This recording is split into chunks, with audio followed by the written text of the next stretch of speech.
नमस्कार। मैं सोशियोलॉजी के स्टूडेंट्स का इस वीडियो लेसन में स्वागत करती हूँ। मैं doctor Kavita Kumari RM college के सोशियोलॉजी डिपार्टमेंट की असिस्टेंट प्रोफेसर हूँ। आज मैं आप लोगों को schedule, it's meaning, definition and characteristics यानी अनुसूची, उसका अर्थ, परिभाषा और विशेषताओं के बारे में चर्चा करूंगी। यह सोशियोलॉजी के बीए पार्ट 2 सोशियोलॉजी ऑनर्स के बच्चों के लिए परीक्षा की दृष्टि से अत्यंत महत्वपूर्ण है।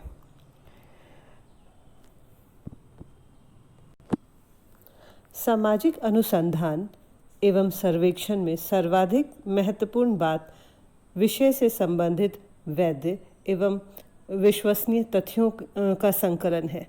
तथ्यों के संकलन की एक प्रमुख विधि अनुसूची है। यद्यपि प्रश्नावली और अनुसूची में पर्याप्त समानता है, फिर भी अनुसूची की अपनी निजी विशेषताएं हैं। इसके द्वारा साक्षात्कार एवं अवलोकन पर नियंत्रण रखा जाता है। अनुसूची वास्तव में प्रश्नों की एक लिखित सूची होती है, जिसे अनुसंधानकर्ता सूचनादाता से पूछता जाता है और भरता जाता है। अनुसूची को उत्तरदाता के पास डाक द्वारा नहीं भेजा जाता।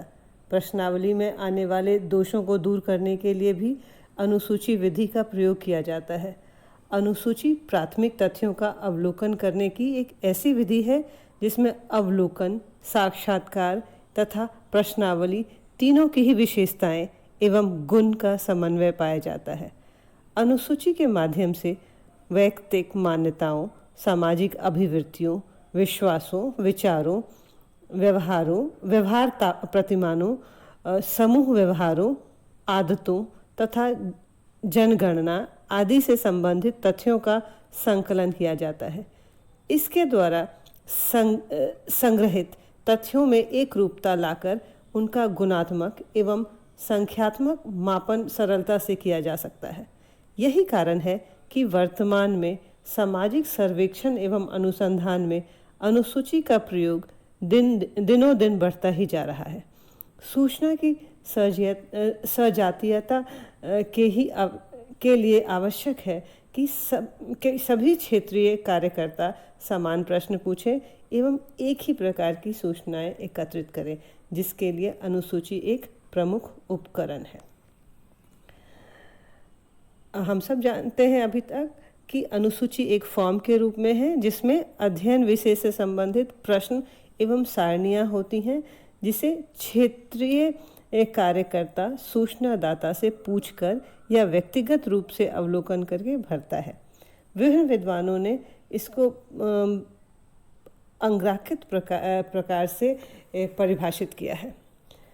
बोगार्डस को हम ले तो उन्होंने अपनी पुस्तक इंट्रोडक्शन टू सोशल रिसर्च में लिखा है, the schedule represent a formal method of securing facts that are in objective form and easily discernible. The schedule is filled out by the investigator himself. अर्थात अनुसूची उन तथ्यों को प्राप्त करने की एक औपचारिक विधि है जो स्थूल रूप में होते हैं तथा इन्हें सरलता से देखा जा सकता है। इस प्रकार अनुसूची अध्ययनकर्ता द्वारा स्वयं ही भरी जाती है। वहीं पर गुडे एंड हार्ट ने भी शेड्यूल अनुसूची की परिभाषा दी है। उनके अनुसार schedule is the name usually applied to a set of questions which are asked and filled in by an interviewer in a face-to-face situation with another person. अर्थात अनुसूची उन प्रश्नों के एक समूह का नाम है जो साक्षात्कारकर्ता द्वारा किसी दूसरे व्यक्ति से आमने सामने की स्थिति में पूछे और भरे जा सकते हैं। वहीं पर डॉक्टर M.H. गोपाल ने अपनी पुस्तक an introduction to research in social science में लिखा है, द स्केड्यूल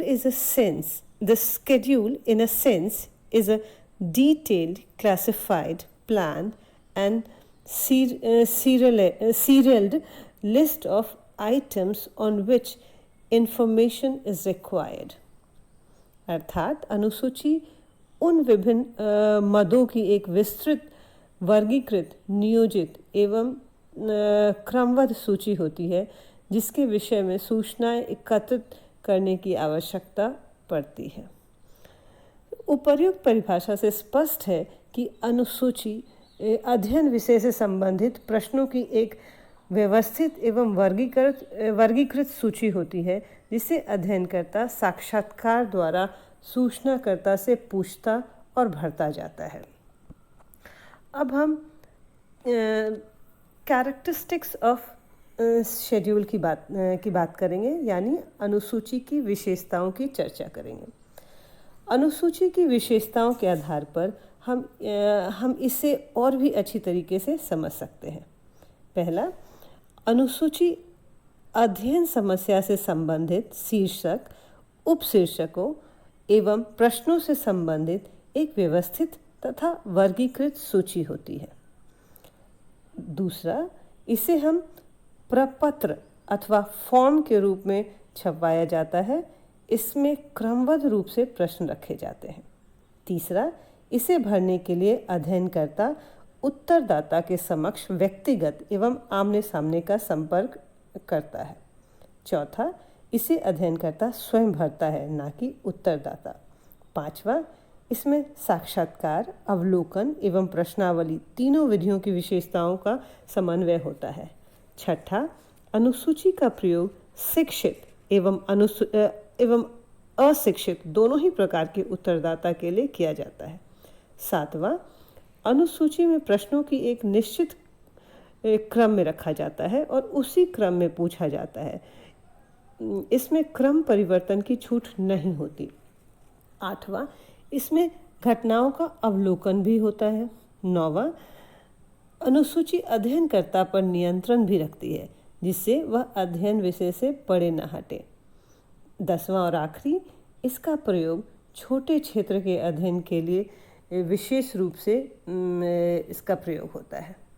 अब हम ऑब्जेक्टिव्स ऑफ शेड्यूल यानी अनुसूची के उद्देश्य के बारे में बात करेंगे।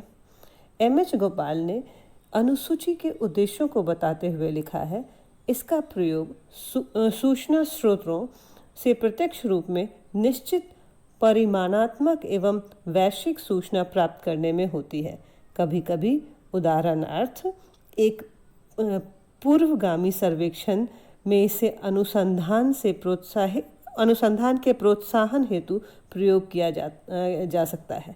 यह प्रामाणिक तथा माप योग्य सूचनाएं प्रदान करती है।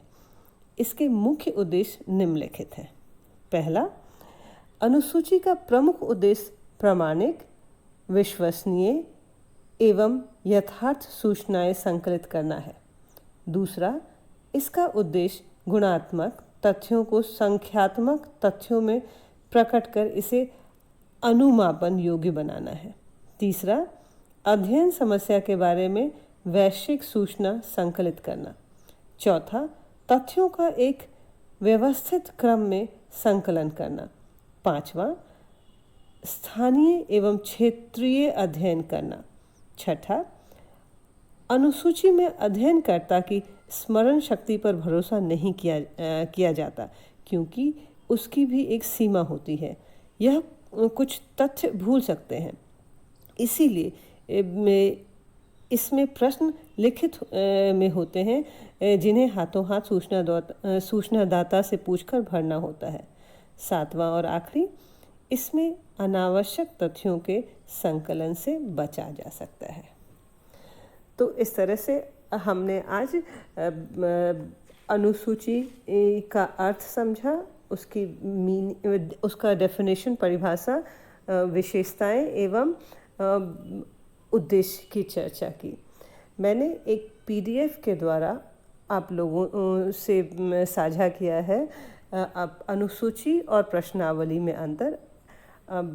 यदि आप वो पढ़ लेंगे तो इस चैप्टर में यही दो महत्वपूर्ण प्रश्न आते हैं जिससे आपकी परीक्षा की अच्छे से तैयारी हो सकती है। आज के लिए इतना ही। धन्यवाद।